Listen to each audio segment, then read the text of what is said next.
Taktik Profit barchaga do'stlar, bugun 4-mart 17:25 O'zbekiston vaqti bilan bugun bir narsani sezdim. O'shaning uchun prognozni kechroq yoki vaziyatga moslab olishga qaror qabul qildim. Kechangi prognozimiz bo'yicha dnevnoy time frame'da juda ham ajoyib pastga domini to'g'ri topganmiz.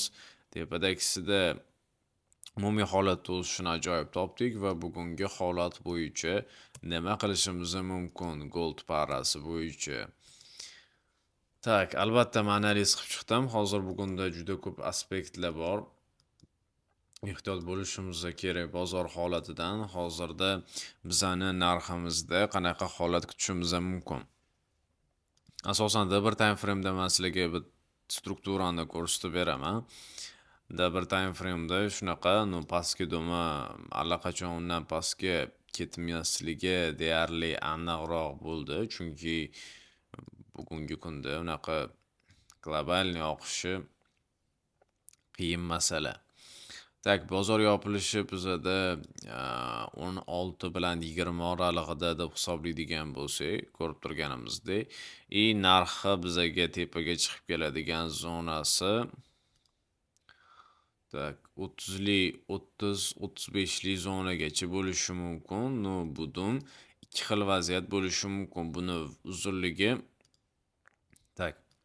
30 dan ham qaytishi mumkin, ya'ni buni uzunligi. Yoki bo'lmasa 30 da yopilib turib 26 gacha bo'lishi mumkin. Lekin katta ehtimol bilan ushbu tarzda bo'ladi deb hisoblayapman. Ko'rib turganimizdek shu zonalarimizdan yana H4 da reaksiya olyapti, H4 time frame'da reaksiya olyapti va o'sha kuni mana shu zonadan qaytish zonasi haqida sizlarga ideya berilgan. Ya'ni bizni 30li zonasiga chiqqanidan so'ng biza sellga harakat qilib ko'rsak bo'ladi degani. Chunki bizda dnevnoy time frame общий счётda sellda ochilyapti degani. Kechangi kunda joyidan yaxshigina impuls bo'ldi. Ajoyib ishlab oldik. Bu yerda ko'rishimiz mumkin. 25 lik zona risk zona bo'ladi. Xohishinglarga qarab ishlasanglar bo'ladi. Menimcha juda ko'pchilik o'zi ishlamayapti yoki boshqa narsa bo'lyapti.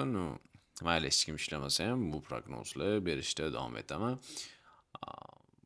Bu shunchaki o'zim uchun qanaqadir trade jurnallarim desam ham bo'ladi. Ko'rayotganimizdek ushbu zonada bizada qaytish kerak bo'ladi. Narx shu zonadan o'sgan va undan keyingi holatni birgalikda ko'rib chiqamiz. Agar qaytadigan bo'lsa ham ertangi kun polibon menimcha kech beriladi deb o'ylayman. Delkalarimiz o'shaning uchun agarda bu chiqsa ham, misol uchun 35 ga chiqqan taqdirda ham 150 pips rayonida oqib berishi mumkin. Biz bunaqa impulsli baydan keyin bizaga 100 pipsli sell o'zi yetadi. Допустим 20 gacha ushlab tursak bo'ladi. Agarda sizlar hammasini shu diqqat bilan ko'rganinglarda, hamma pozitsiyalarda sizlar daromadga ega bo'lishinglar, bu yoqdan bayda foyda bo'lishinglar, bu yoqdan sellda foyda bo'lishinglar mumkin edi. Shunchaki diqqat bilan ko'rish kerak bo'ladi bu prognozlarni, tushunish kerak bo'ladi. Va albatta maxsus kanalimizda bo'ladi. Maxsus kanalimizda yopilgan yoki tekinga qo'shilsanglar bo'ladi. Batafsilrog'i o'shanda bo'ladi. Bo'lmasa Take Profit London New York sessiyasida ajoyib ishlaymiz degan umiddaman. Nasib bo'lsa